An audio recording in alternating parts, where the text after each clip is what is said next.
ধৈর্য এবং সুস্থতার সহকারে আল্লাহ তাআলা ইতিমধ্যে এখানে পৌঁছে দিয়েছেন। এজন্য আমরা সকলে মন খুলে প্রাণ খুলে সেই মহান মুনিব মাওলার দরবারে আমরা শুকরিয়া আদায় করি, বলি আলহামদুলিল্লাহ। লক্ষ কোটি দুরূদ আর সালাম তার চেয়েও বেশি, লক্ষ কোটি দুরূদ আর সালাম তার চেয়েও বেশি। কত দুরূদ, যেটা আমাদের ভাষায় ব্যাখ্যা বিশ্লেষণ করার কোনো এখতিয়ার নাই। এই পরিমাণে দুরূদ ও সালাম আমরা নবীজির কদমে পৌঁছাইলাম। আল্লাহ যেন দয়াল নবীজির কদমে পৌঁছায় দেয়, দয়াল নবীজি যেন আমাদের দুরূদ আর সালাম কবুল করে। আমরা সকলে বলি আমিন। সম্মানিত মুআজ্জাজ মোহতারাম, আপনারা সকলেই এই মুহূর্তে যারা আমার সামনে উপস্থিত হয়েছেন, আমি জানতে চাচ্ছি আপনারা সকলেই কেমন আছেন? আরেকটু জোরে বলেন আলহামদুলিল্লাহ। এটা বললেই তো সবচাইতে বেশি ভালো হয়। তাহলে বলুন আরেকবার, আপনারা সকলেই কেমন আছেন? আলহামদুলিল্লাহ রাব্বিল আলামিন। সমস্ত প্রশংসা কার জন্য? আমরা কার জন্য প্রশংসা করলাম? আল্লাহর জন্য। আল্লাহ প্রশংসা শুনলে বান্দার মুখ থেকে খুশি হয় না বেজার হয়? জোরে বলেন, খুশি হয় না বেজার হয়? আল্লাহ কোরআনে বলেছেন, লাইন শাকারতুম লাযীদান্নাকুম ওয়া লাইন কাফারতুম ইন্না আযাবি লাশাদীদ। আল্লাহু আকবার।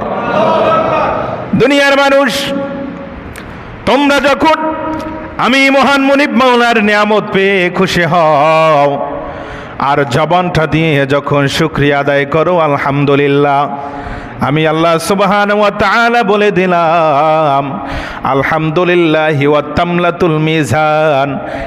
এক একটা আলহামদুলিল্লাহর বিনিময়ে মিজানের পাল্লা আমি আল্লাহ ভারী করে দিব। বলেন না আলহামদুলিল্লাহ। সম্মানিত মুআজ্জাজ মোহতারাম, আজকের বিষয় হলো শুহাদায়ে কারবালা উপলক্ষে নবী পাক সাল্লাল্লাহু আলাইহি ওয়াসাল্লামের আহলে বাইতে মুস্তাফার প্রেম ভালোবাসা, এই বিষয় নিয়ে একটু আলোচনা।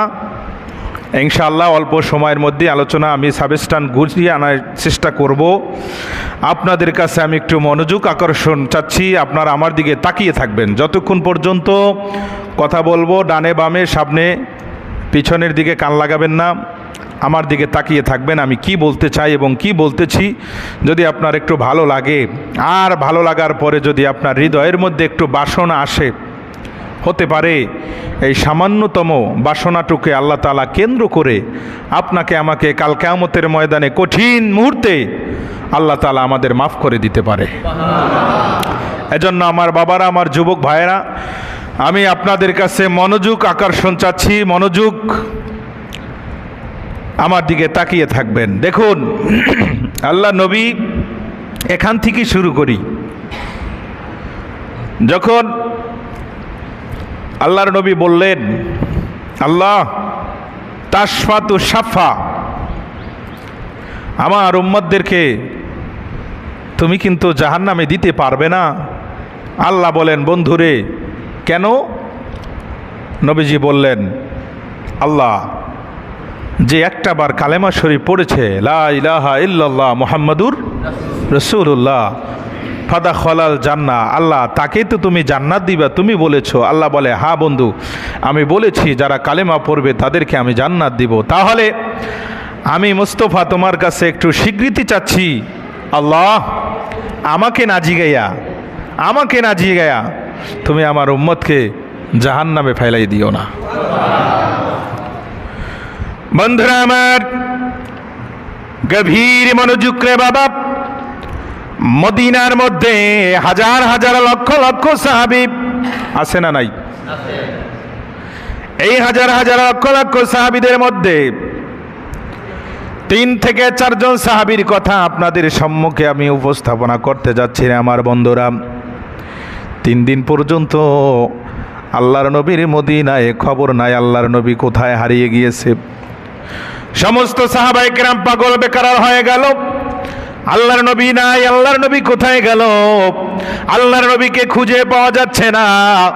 হযরতে ওমর রাদিয়াল্লাহু তাআলা আনহু খপ করে তরবারির কুশ থেকে তরবারিটা বের করে মদিনার মসজিদে নববীর মধ্যে দাঁড়ায়া একটা বক্তৃতা দিয়ে দিলেন।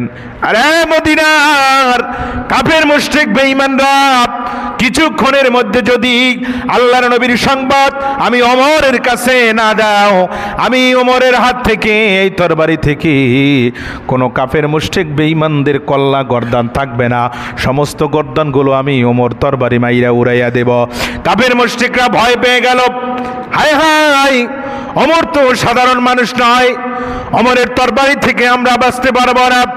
আমরা তো ওই রসুলের খবর জানি না, ওই রসুলের সংবাদ আমাদের কাছে থাকে না, রসুল কোথায় আছে তাও বলতে পারবো না। কিন্তু ওমরের ভয়ে সমস্ত কাফের মুশরিক বেঈমানরা থর থর থর থর করে কম্পন শুরু করলো। হযরতে আবু বকর ডাক দিয়ে বলে, হ্যাঁ ওমর,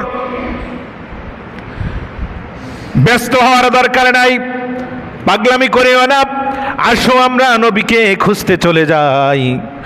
আল্লাহর নবীর কথা মোতাবেক অবন্ধুরে হযরতে ওমর ফারুক রাদিয়াল্লাহু তাআলা আনহু সহ হযরতে আবু বকর দুইজন মিলিয়া যখন আস্তে আস্তে করে কিতাবের মধ্যে আসছে জাবালুন একটা পাহাড়, এই জাবালুন পাহাড়টার পাশে আল্লাহর নবী সেজদায় পড়ে কাঁদেছিল। আবন্ধুরে হযরতে আবু বকর আর হযরতে ওমর দুইজন সাহাবী আল্লাহর নবীকে খোঁজার জন্য বের হয়ে গেল। কত দূর যাওয়ার পরে কিছু লোক, এই লোকগুলা ছিল রাখাল, এই লোকগুলা বকরি চড়াইতো, মতান্তরে তারা উট চড়াইতো। বকরির পাল, উটের পালের রাখালদের কাছে যাইয়া হযরতে আবু বকর আর হযরতে ওমর দাঁড়িয়ে গেছে। ডাক দিয়া জিজ্ঞেস করি, তোমাদের এই পথ দিয়া রাহমাতাল লিল আলামিন নবীজিকে যাইতে দেখছো নি? আর খেলা করে পথিক, তোমাদের পরিচয় কি? তোমার নাম কি? তোমার বাড়ি কোথায়? কিছুই জানি না পথিক। হযরতে আবু বকর ডাক দিয়া কয়, রাখাল রে, আমার নাম হযরতে আবু বকর, আমার পাশে যিনি দাঁড়িয়ে আছে আমার ভাই হযরতে ওমর। হযরতে ওমর আর আবু বকরকে টার্গেট করে রাখালরা বলতেছে, এরা রাখালরা রাহমাতাল লিল আলামিন নবীকে চিনি না, দিনের নবীকে চিনি না। আবু বকর, এই গুহার মধ্যে আজকে 3 দিন পর্যন্ত আমাদের ভেড়াগুলোকে, আমাদের উটগুলোকে খাবার খাওয়ানোর জন্য বারবার প্রহর করলাম, কিন্তু একটা দিন আবু বকর এই জমিনের মধ্যে উট পর্যন্ত, বকরি পর্যন্ত ঘাসে মুখ লাগায় না।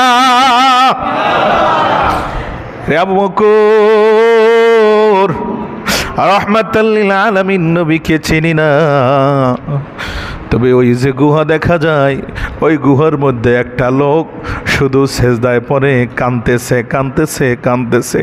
ওটগুলো তাকে দেখাও, তাদের চোখ থেকে পানি বের হচ্ছে। আজকে 3 দিন পর্যন্ত চেষ্টা করে আমরা রাখালেরা ব্যর্থ হয়ে যাইয়া উটের রশি ধরে দেখতেছ যেভাবে আমরা দাঁড়িয়ে আছি, ঠিক 3 দিন পর্যন্ত এই জায়গার মধ্যে এনে আমরা রাখালরা সহ উটগুলো দাঁড়িয়ে আছি। যদি পারো রে আবু বকর, এই ওমর, যদি পারো ওই গুহার মধ্য থেকে ওই লোকটাকে হয়তো বের করিয়া নিয়ে আসো। আবু বকর ডাক দিয়া কয়, রে ওমর, আর বোঝার বাকি নাই, রে ওমর, আর বুঝতে আমার বাকি নাই। যেই নবীর প্রেমে ব্যথিত হইয়া জঙ্গলের জানোয়ার পর্যন্ত 3 দিন পর্যন্ত খাবার ছেড়ে দিয়েছে, 3 দিন পর্যন্ত দাঁড়িয়ে দাঁড়িয়ে নবীর বিয়োগ ব্যথায় তারা চোখের পানিগুলো ফালাইতেছে জমিনের মধ্যে। আবু বকর, আর আমার বুঝতে বাকি নাই, তিনি হইলেন রাহমাতাল লিল আলামিন নবী, উম্মতের কান্ডারি। আবু বকর ডাক দিয়া নবীজির কদমের কাছে গেল। আমার বন্ধুরা, হযরতে ওমর আবু বকরের সঙ্গী হয়ে ওমর নবীজির কদমের কাছে যাইয়া যখন দাঁড়াইয়া গেল, হযরতে ওমর ডাক দিয়া কয়, ইয়া রাসূলুল্লাহ, ইয়া হাবিবাল্লাহ, নবী গো, আমি তো ওই আবু বকর, যেই আবু বকর আপনার সব সময় আমি সাথী হয়েছিলাম। ও নবী গো, কিভাবে আমাকে বইলা গেলেন গো নবীজি।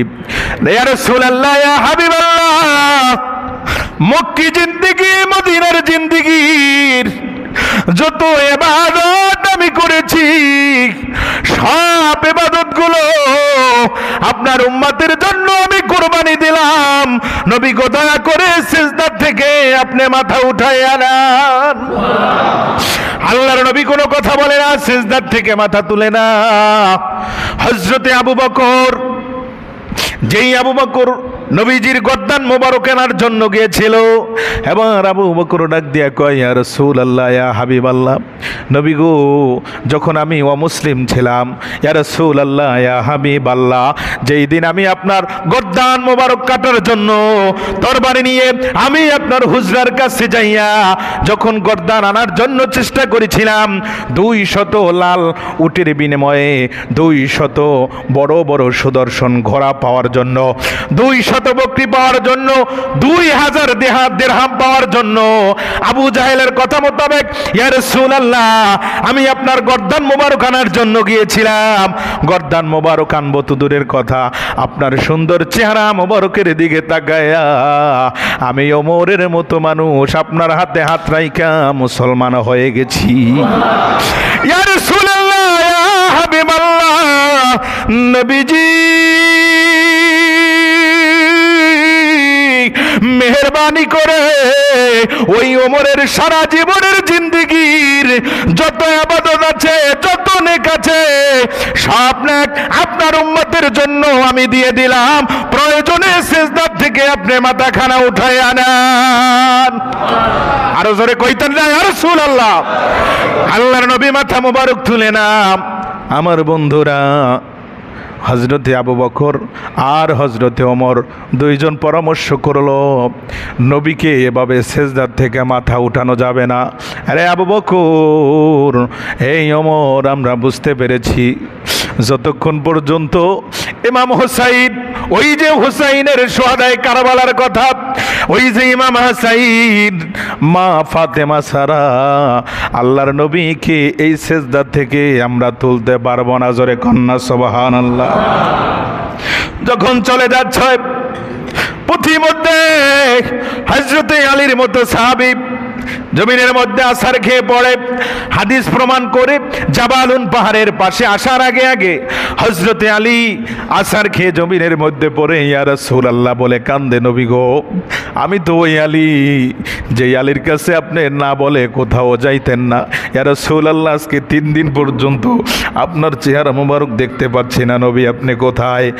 আবু বকর আর ওমর যখন পথ দিয়ে আসতেছে, আলী ওই পথ দিয়ে আসতেছে, মুখামুখি যখন দুই গ্রুপের সঙ্গে দেখা হলো, হযরতে আবু বকর আর হযরতে ওমর ডাক দিয়া বলতেছে, ভাই আলী রে, কোথায় যাচ্ছ? বলে যাইতেছি নবীজির কাছে। বলে যাইয়া তো লাভ নাই, আপনি কিছু করতে পারবেন না। যতক্ষণ পর্যন্ত নবীর কলিজার টুকরা হুসাইন না আসবে, ফাতেমা না আসবে, ততক্ষণ পর্যন্ত আল্লাহর নবীকে সিজদার থেকে কেউ মাথা তুলতে পারবে না। আলী রে, পারবিনি হুসাইন সহ ফাতেমাকে নিয়ে নবীজির কদমে যাইতে। হযরতে আলী ফাতেমার হুজরার দিকে দৌড়ায়, দুইজন সাহাবীও পিছে পিছে যায়। যাইয়া যখন হযরতে আলী ফাতেমার দরজার সামনে দাঁড়াইয়া চোখের পানি ছেড়ে দিচ্ছে, হাদিস প্রমাণ করে বাবা, শুহাদায়ে কারবালার কিতাবে তরবারি কি কিতাবের মধ্যে আসছে, হযরতে আলী মা ফাতেমার দরজার সামনে দাঁড়াইয়া কোনো কথা বলতে পারে না, ঠোঁট দুটো কাঁপতেছে, চোখ থেকে পানি ঝরতেছে। পাশে আইসা হযরতে আবু বকর দাঁড়াইছে, ওমরের মতো সাহাবী দাঁড়াইছে। মা ফাতেমা দরজা খুইলা দেখে আলী দরজার সামনে দাঁড়াইয়া কান্দে। পাশে হযরতে ওমর, হযরতে আবু বকরের মতো সাহাবী কান্দে। মা ফাতেমা আলীর বুকের মধ্যে পইরা ডাক দিয়া কয়, ও স্বামী গো, তুমিও কান্দা, তোমার চোখ থেকে পানি পড়ে, আবু বকরের চোখ থেকে পানি পড়ে, ওমরের চোখ থেকে পানি পড়ে। আমার মন বলতেছে আমার এতিম বাবাকে মুনাফিকেরা মায়েরা ফালাইছে। ও স্বামী গো, কি হয়েছে ঘটনা বলো খুইলাম। হযরত আলী চোখের পানি ছেড়ে ডাক দিয়া কয়, ফাতেমা রে, ধৈর্য ধরো, শান্ত হও। ফাতেমা, আল্লাহর নবী দুনিয়ার থেকে পর্দা করে নাই। বলে, কোথায় আছে রে আমার বাবা? আমার বাবার কাছে আমাকে নিয়ে চলো। হযরত আলী কয়, ফাতেমা, তোমাকে একা নিয়ে গেলে চলবে না। আমার কলিজার টুকরা হুসাইন কই? আমার হাসাইন কোথায় গো? নিয়ে আসো হাসাইন আর হোসাইনকে, দুই ভাইকে। বাবা, এমন দুই ভাই, যেই দুই ভাইকে এক জায়গার মধ্যে দাঁড় করাইলে বন্ধুরা দেখা যাইতো আল্লাহর নবী স্বয়ং দাঁড়িয়ে আছে। এত সুন্দর কিতাবের মধ্যে আসছে, কারবালা কি তলোয়ার কিতাবে লেখেন, ইমাম হাসাইনের চেহারা কোমর থেকে মাথা পর্যন্ত হুবাহুব নবীজির চেহারার মতো। ইমাম হোসাইনের কোমর থেকে পা মোবারক পর্যন্ত হুবাহুব চেহারা আমার দয়াল নবীজির মতো। দুই সন্তানকে এক জায়গায় দাঁড় করলে দেখা যাইতো আল্লাহর নবী দাঁড়িয়ে আছে। ওই দুই সন্তানকে নিয়া হযরতে আলী রাদিয়াল্লাহু তাআলা আনহু মা ফাতেমারে ডাক দিয়া কয়, ফাতেমা গো, ও ফাতেমা, এই দুই সন্তান ছাড়া, তুমি ফাতেমা ছাড়া আল্লাহর নবীকে জাবালের পাশার থেকে, সেজদার থেকে উঠানো যাবে না। ফাতেমা পাগল হয়ে গেল, চলো স্বামী গো, আমি যাব আমার বাবার কাছে। আমার বন্ধুরা, দুই সন্তান সহ মা ফাতেমা, হযরতে আবু বকর আর হযরতে ওমর, এই যখন 4 জন থেকে 5 জন সাহাবী দৌড় দিল আবার সেই জাহাবালন গুহারের দিকে। যাইয়া দেখি নবীজি কাঁদতে কাঁদতে যেই জায়গাটার মধ্যে সেজদায় পড়ে কেঁদেছিল, ওই জায়গাটার শক্ত কাদামাটি বাবা নরম হয়ে চোখের পানি দিয়ে একবারে পানির মতো হয়ে গেছে। নবীজি আমার সেজদায় পড়ে এবার কাঁদতেছে। মা ফাতেমা দৌড়ে এসে নবীজিকে ডাক দিয়া কয়, ইয়া রাসূলুল্লাহ, ইয়া হাবিবাল্লাহ, আমি আপনার মা এসেছি।